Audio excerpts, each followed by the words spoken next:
জনতারে জ্বালাইয়া পালাইয়া গেল ছেড়ে ঢাকা, গণভবনটা এখন ফাঁকা।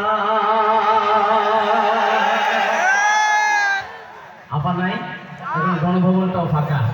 এই গণভবনে আমরা বাংলাদেশের সমস্ত জনগণ প্রতীক্ষা করব, এই গণভবনে আর কোন ফ্যাসিস্টকে বসতে দেব না, দেব না, দেব না। দেশে আগুন লাগাইয়া জনতার জ্বালাইয়া, দেশে আগুন লাগাইয়া জনতার জ্বালাইয়া পালাইয়া গেল ছেড়ে ঢাকা, গণভবনটা এখন ফাঁকা। বন্ধুরে, এই এতটুকু শুধু আপনারা গাবেন, পারবেন? বলেন, গণভবনটা এখন, সবাই, গণভবনটা এখন ফাঁকা। বুবুরে, গণভবনটা এখন। তুমি অধিকারের বললে কথা, বলেছিলে রাজাকার, দেশবাসীও বুঝে গেল তুমি বড় স্বৈরাচার। এমন ইতিহাস করেছেন উনি, বাংলাদেশটাকে এত রক্তাক্ত করেছিল, এরকম বিশ্বের কোথাও এত বড় স্বৈরাচার নাই। কথা বলেন, ঠিক না ঠিক? অধিকারের বললে কথা, বলেছিলে রাজাকার, দেশবাসীও বুঝে গেল তুমি বড় স্বৈরাচার, তুমি বড় স্বৈরাচার। তোমার নাই যে শরম লাজ, তুমি বড়ই নাটকবাজ, তুমি, তোমার নাই যে শরম লাজ, তুমি বড়ই নাটকবাজ।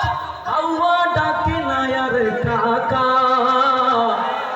গণভবনটা এখন, আরে হচ্ছে না রে ভাই, হচ্ছে না, আওয়াজ দিয়ে বলেন, গণভবনটা এখন, গণভবনটা এখন। খেলা হবে, খেলা হবে, স্বামীর তো আর বলে না, সংসদে মমতাজের বুকটা যে আর ফাটে না। আপনারা বুঝতে পারছেন আমার একটু কণ্ঠের সমস্যা। আমি গতকাল রাতে তারাগঞ্জ রংপুরে প্রোগ্রাম ছিলাম, প্রায় রাত 12টা পর্যন্ত ছিলাম। এত আসতে যে ঠান্ডাতে খেয়েছি, এই ঠান্ডার কারণে এনার্জি নিয়ে গাইতে পারছি না। যদি আপনারা আমাকে সহযোগিতা করেন, ইনশাল্লাহ হবে। এখান থেকে যত 2-1 জন যদি ফ্যাসিস্ট থেকে থাকে, এই স্টেজ থেকে কাঁপাবো, আপনারা সামন থেকে কাঁপাবেন, এক কাঁপুনিতে এখান থেকে পালাতে বাধ্য হবে ইনশাআল্লাহ। খেলা হবে, খেলা হবে, স্বামীর তো আর বলে না, সংসদে মমতাজের বুকটা যে আর ফাটে না। পলকের ঝলক তো আর নাই, বুবুর টাকা মুরাদ নাই, পলকের ঝলক তো আর নাই, বুবুর টাকা মুরাদ নাই। দিল্লিতে মামু বাড়ি একা, গণভবনটা এখন, আবার গণভবনটা এখন। আপনাদের কি ভয় হয়? কোনো টেনশন নাই, 18 কোটি মানুষ আপনাদের সাথে আছে, স্টেটে যারা আছে তারাও আপনাদের সাথে আছে, পাশে আমাদের পুলিশ ভাইরা আছে। আর কোনো ভয় আছে? কোনো টেনশন নাই। গণভবনটা এখন, আবার গণভবনটা এখন। মিথ্যে মামলায় ফাঁসি দিলেন সোনার মানুষগুলো রে, কত বড় ডাইনি রে তুই, নাই মায়া তোর অন্তরে। সেই আদালত আছে, ফাঁসির দড়িও আছে, সেই আদালত আছে, ফাঁসির দড়িও আছে, অপেক্ষা করছে শুধু ঢাকা। গণভবনটা এখন, আবার গণভবনটা এখন, আবার গণভবনটা এখন। চলবে?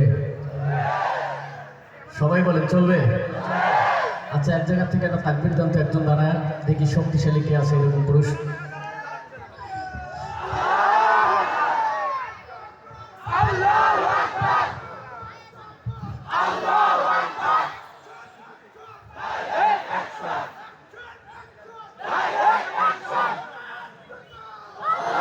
মাশাআল্লাহ, মাশাআল্লাহ। দেখছেন তাকবীরের শক্তি? দেখছেন? মানে এইরকম কণ্ঠে যদি নারায়ে তাকবীর বলা যায়, তাহলে বাতিল কি চোখ খুলে তাকানোর সুযোগ পাবে? কথা বলেন।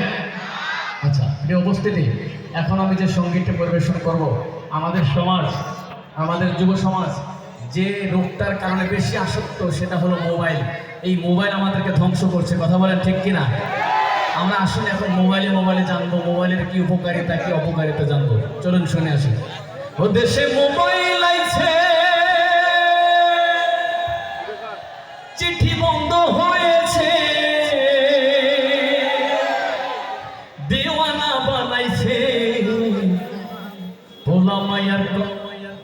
মায়ার মনের কথা ভাসে বাতাসে। ও দেশে মোবাইল আইছে চিঠি বন্ধ হয়েছে, দেশে মোবাইল আইছে চিঠি বন্ধ হয়েছে, দেওয়ানা বানাইছে। ভোলা মায়ার মনের কথা ভাসে বাতাসে, ভাইরে ভোলা মায়ার মনের কথা ভাসে বাতাসে। ও দেখো পোলা পানের মন দাদা ফেসবুকে এখন মোবাইলে সেটিং কইরা কাটায় সারাক্ষণ। দেখো পোলা পানের মন দাদা ফেসবুকে এখন মোবাইলে সেটিং কইরা কাটায় সারাক্ষণ।